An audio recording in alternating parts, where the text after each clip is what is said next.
అని అందరూ అని లేదు.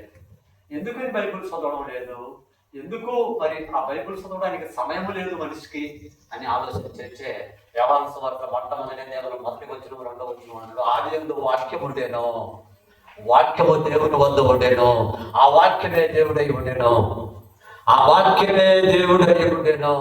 ఈరోజు మరి వాక్యం ఎందుకు చదవడం లేదు, ఈరోజు వాక్యాన్ని ఎందుకు మనం చదవడం లేదు అని జ్ఞాపకం చేసుకుంటే నువ్వు అవిశ్వాసివి అని లెక్క. నువ్వు అవిశ్వాసివి అని లెక్క. ఈరోజు బైబిల్ చదివే మనిషి ఈరోజు బలము కలిగి ఉంటాడు, పరిశుద్ధాత్మ బలము కలిగి ఉంటాడు. బైబిల్ చదివే వ్యక్తి పరిశుద్ధాత్మ బలము కలిగి ఉంటాడు. మరి ఈరోజు ఆ బలము అనబడింది ఈరోజు మనం లేదంటే బైబిల్ చదివేవారు లేదు. బైబిల్ చదివేవారిని తీసుకొని పోయి ఆడ పెడితే ఆ వారం అంతా గోడ మీద ఉంటుంది, వారం అంతా గోడ మీద ఉంటుంది. మరి అమ్మగారు అయ్యగారు ఎక్కడ ఉంటారు? టీవీ మీద. అని ఎందుకు మనం ఇంత యథమైన జీవితాన్ని జీవిస్తూ ఉన్నాము? మరి ఎందుకు నేను ఇంత యథమైన జీవితాన్ని నేను జీవిస్తూ ఉన్నా? ఎందుకు పిలిచిండా దేవుడు నన్ను?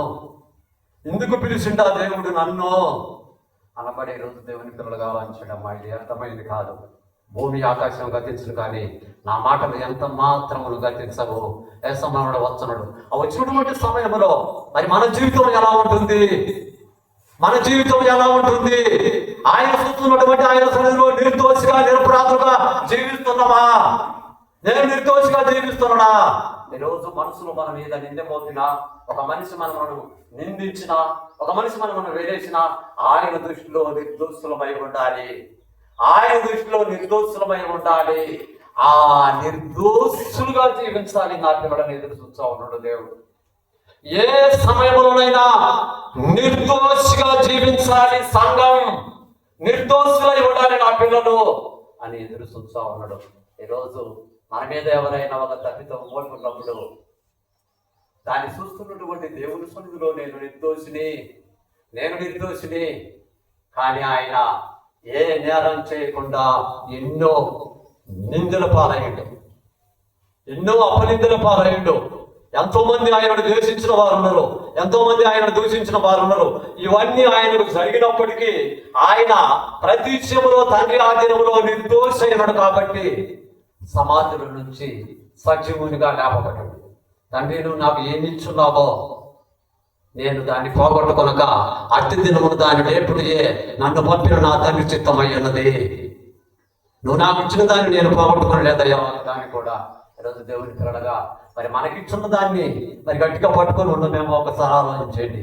నీకు కలిగి ఉన్న దాన్ని గట్టిగా పట్టుకొనము, నీకు కలిగి ఉన్న దానిని గట్టిగా పట్టుకొనము అంటా ఉన్నాడు పరడాలన్నాము. నీకు కలిగి ఉన్న దాన్ని గట్టిగా పట్టుకో. ఈరోజు ఎంతమందిని ఆ రక్షణను పట్టుకొని ఉండమో నువ్వు పొందినటువంటి ఆ రక్షణను జ్ఞాపకం చేసుకో. ఎంతమందిని మరి అలాంటి స్థితి కలిగి ఉన్నామో జ్ఞాపకం చేసుకో. అయ్యా, నువ్వు నాకు ఇచ్చినది సమస్తమును నేను వారికి ఇచ్చున్నాను. నువ్వు నాకు ఇచ్చిన దేనైతే ఇచ్చున్నావో ఆ సమస్తమును నేను వారికి ఇచ్చున్నాను. నేను వారికి ఇచ్చున్నా, నువ్వు నాకు ఇచ్చిన దాన్ని వారికి ఇచ్చున్నా అంటా ఉన్నాడు. యోహాను సువార్త 17వ అధ్యాయం 31వ వచనం. అసలు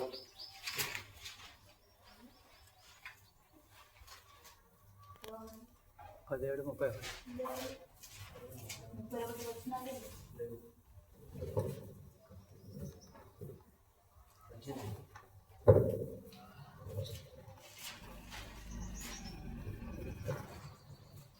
నేను వారిని లోకములోనికి పంపితిని, వారు సత్యమందు ప్రతిష్ఠ చేయబడినట్లు వారి కొరకై నన్ను ప్రతిష్ఠ చేసుకొనుచున్నాను. మరియు నీవు నన్ను పంపితివని లోకము నమ్మినట్లు తండ్రి నాయందు నీవును నేను ఉండులాగునా వారును మన యందు ఏకమై ఉండవలెనని వారి కొరకు మాత్రము నేను ప్రార్థిస్తున్నాను. ఏకమై ఉండాలయ్యా, నేను నీతో ఏకమై ఉండలాగునా వారును మనతో ఏకమై ఉండాలి. నువ్వు నాకు దేన్నైతే ఇచ్చున్నావో అది నేను వారికి ఇచ్చున్నాను. నువ్వు నాకు దేన్నైతే ఇచ్చున్నావో అది నేను వారికి ఇచ్చి ఉన్నాను.